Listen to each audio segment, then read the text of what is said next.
Chapitre 2. La vigilance est le sentier vers le sang mort, la négligence est le sentier vers la mort, le vigilant ne mourra pas, le négligent est comme il était déjà mort.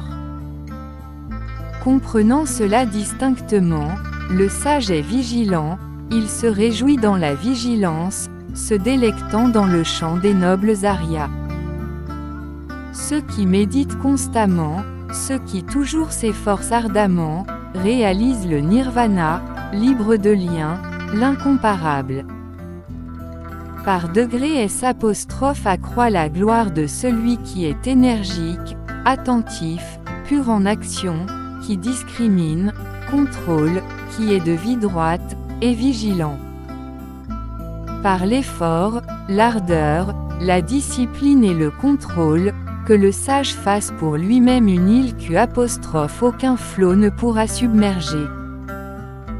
Les ignorants, les sots se plaisent dans la négligence, mais le sage protège la vigilance comme le plus grand trésor. Ne vous plaisez pas à la licence, ne fréquentez pas les plaisirs sensuels, celui qui est ardent et méditatif obtient un bonheur abondant.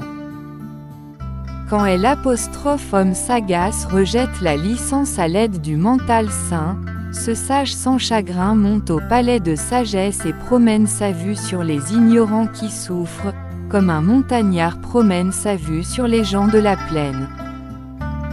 Vigilant parmi les négligents, bien éveillé parmi les dormeurs, le sage avance comme un cheval rapide, laissant derrière lui une faible haridelle. Par l'ardeur, Saka devint le chef des Devas, l'ardeur est toujours louée, la négligence est toujours méprisée. Le bhikkhu qui fait ses délices de l'ardeur et regarde avec crainte la négligence, avance comme le feu, brûlant tous les liens, petits et grands. Le bhikkhu qui fait ses délices de l'ardeur, considère la négligence avec crainte, n'est pas exposé à la rechute, il est proche du nirvana.